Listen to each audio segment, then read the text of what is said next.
Hello guys, welcome back to S3D, and today I want to talk about Deluxe Gundam Universe figures. This is something I wasn't paying attention to until somebody brought this to my attention. Apparently, I was not paying attention to the price point on the upcoming Double O Riser, Double Gundam Plus, the O Riser.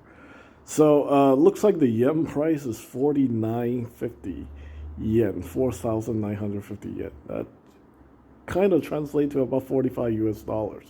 I know the price is going up because the regular figures like the Leo is 3,300 yen. So that means they're close to like $29.99 at this point. But when you have a $49 figure, I was like, why is it $49? Well, obviously because the old Gundam come with a backpack. That's the whole riser.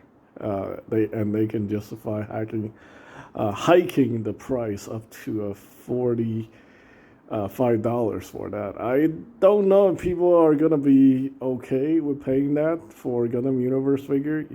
I think Gundam Universe figure, the biggest selling point is the price point. For $25, you can't really complain. For $45, well, you know, you heard me complaining about Robodamashi figures, right? Being like, $60 to $80. Well, $45, I don't really see the point anymore. But anyway, there are deluxe figures that's actually coming out in the next wave. The next wave meaning the Sazubi, the Master Gundam, and the Shenlong. So the Shenlong, the Master Gundam, they're all gonna be the same price. The standard $25 to $29 price point. I guess at this point, but the Sazabi is a deluxe figure. As you can see right here, it's significantly bigger than the new Gundam. And it have a beam rifle, and it has a beam saber, like a very specialized beam saber, which I think is okay. Having the beam rifle, is definitely a big plus. Now, the problem I have with this, the problem I have with the Sazabi is that despite being a humongous figure, supposedly this is a deluxe figure, doesn't come with iconic shield. Now this is starting to get a little bit irritating because in the past two waves, we have seen missing, figures are missing like major equipment. Like the recent wave, the Freedom Gundam doesn't actually come with its shield either.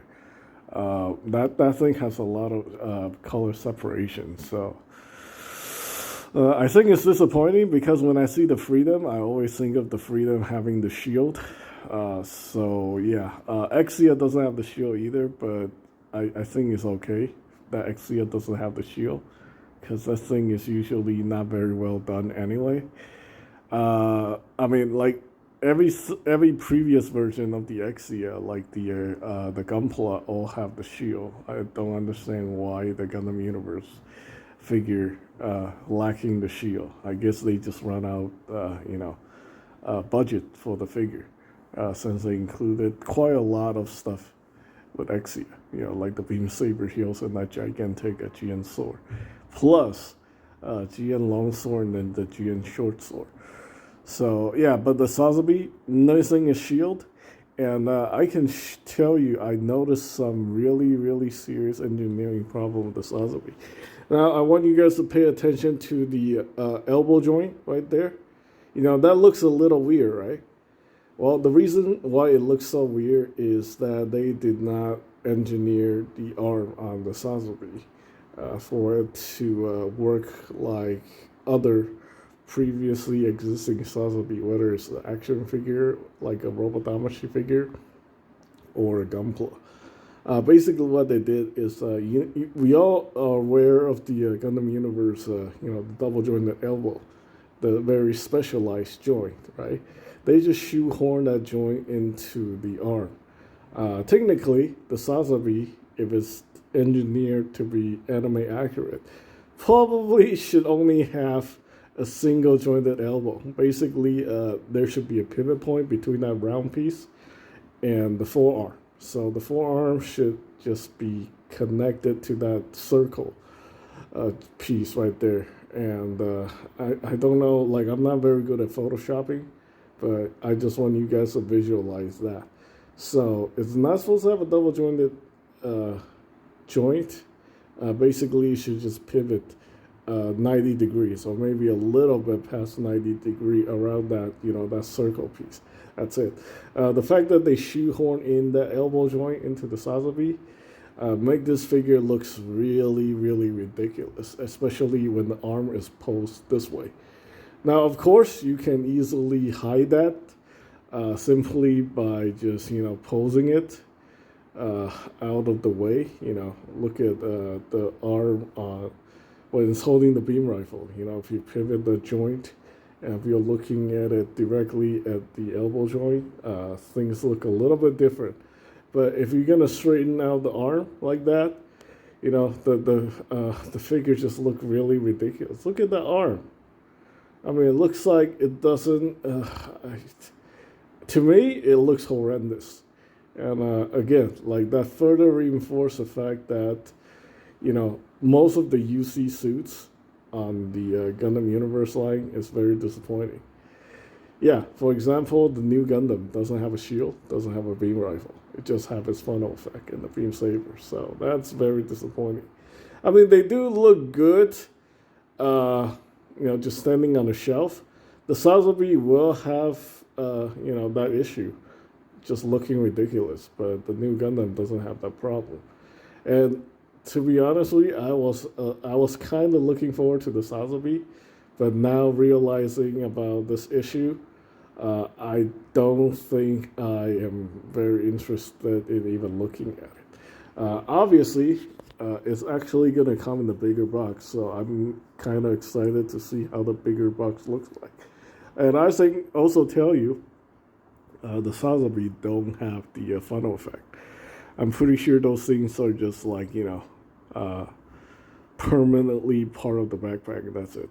So, yeah, I told you guys I want to be fair to the Gundam Universe line, since, I was being very unfair to it before. But with the UC stuff, I can honestly tell the UC stuff continues to disappoint. Due to just, like they could make these figures a lot better. But like, there's just some stuff that they simply just cannot overcome. For example, this.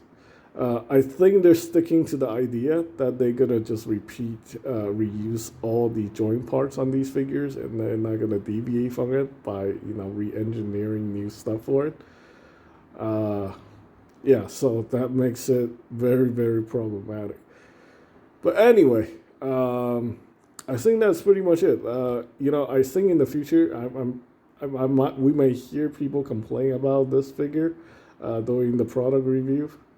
If people don't mention that, I think there's definitely something wrong with that reviewer. If they're gonna just ignore the fact that the arm looks, they can somehow figure out a way to try to make people think that these arms are okay. But I don't think they're okay at all.